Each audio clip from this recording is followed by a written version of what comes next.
সাদা আলুর আলু চচ্চড়ি, পিঁয়াজ, পরোটা। এদিকে হচ্ছে সকালবেলা, রবিবারের সকাল। কটা বাজে? 11টা। এই যে এখনো রানীর ঘুম ভাঙেনি। দেখি রানী, মুখটা দেখাও। গুড মর্নিং বলো। Good morning Kolkata. Good morning মা। তুমি আমার মা তো? আমি অদ্ভুত।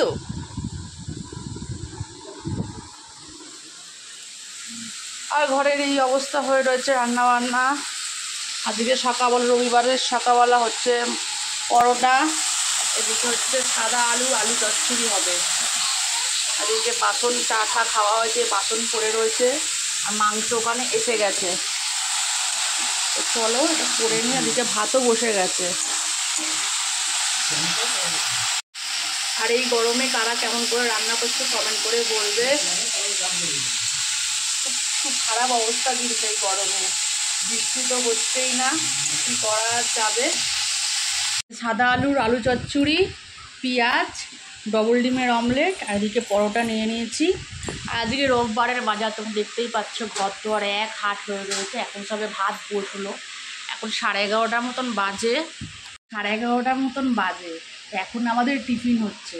তো আমার 2 মেয়ে কিন্তু কেউই খাইনি, আর মাও খেলো না। খালি আমরা স্বামী স্ত্রী মিলে খেলাম। তাহলে বলুন কাদের জন্য এসব খাবারগুলো করা।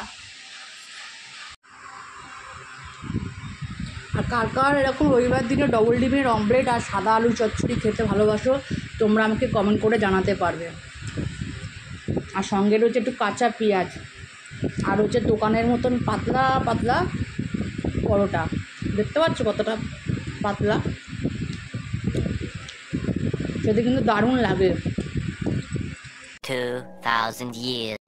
তো বন্ধুরা, তোমরা তো দেখছিলে যে আমি ঘরে রান্না করছিলাম, আবার এখানে কোথায় চলে এলাম, ফল কোথায়। এটা হচ্ছে রবিবারের সন্ধ্যাবেলায় আমি আর আমার বন্ধু বেরিয়েছিলাম হচ্ছে ফলের মার্কেটিং করতে। সেটা হচ্ছে আমার বন্ধুর বোনের যেহেতু বিয়ে, ফর্দর বাজার করা ছিল, দেয়া ছিল, ঠাকুরমশাই লাগবে নারকেল আর গায়ে হলুদের জন্য হলুদ চাই, সেই জন্য কিনতে আমরা বেরিয়ে পড়েছিলাম।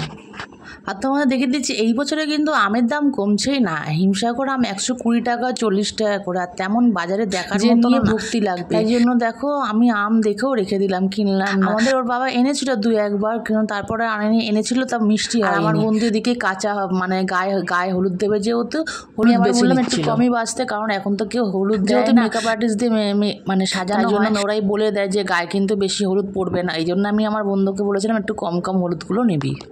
100 বেশি হলুদ নিলে মাখামাখি বেশি হবে।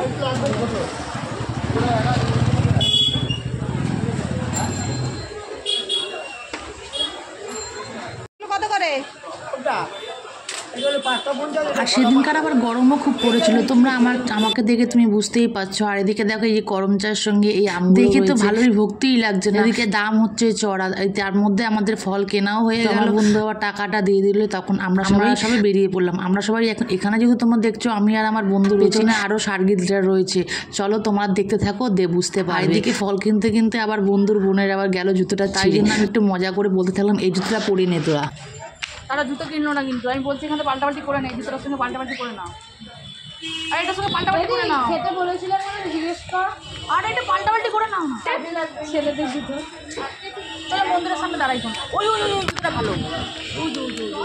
আমাকে অপমান করবে না। চলো ওই চলো চলো চলো, পাল্টাপাল্টি করে নাও, পাল্টাপাল্টি করে নাও। তারপরে কেনাকাটি সেরে আমরা বাড়িতে চলে এলাম। বাড়িতে এসে দেখি পাড়া অন্ধকার হয়ে রয়েছে। এদিকে অদ্বিকে দেখো কি করছে।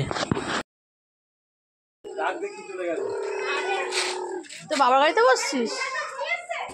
আর এসে দেখছি আমার মেয়েরা 2 মেয়ে বাইরে খেলা করছে। ওদিকে আমার বর মহাশয় অন্ধকারের মধ্যে লাইট লাগাচ্ছে, যেহেতু বিয়ের বাড়ি না, ও আমাদেরও তো জানেনি লাইট ভক্ত, কেমন উপর দাঁড়িয়ে মহাশয় লাইট লাগাচ্ছে অন্ধকারের মধ্যে। আর আমাদের দেখো ছোট ছোট দুটো লাইট, যেহেতু পোস্টার লাইটটা লাগাতে অসুবিধা হয়ে যাচ্ছে। এদিকে আমার মানে বন্ধুর বোন আবার নেল করিয়েছে, ওর বৌদিকে দেখিয়ে দিচ্ছে। তো সব মিলিয়ে আজকের ব্লগটা তোমাদের কেমন লাগলো আমাকে কমেন্ট করে জানাবে, এবং আমাদের চ্যানেলটাকে ফলো করে দেবে বেশি বেশি করে।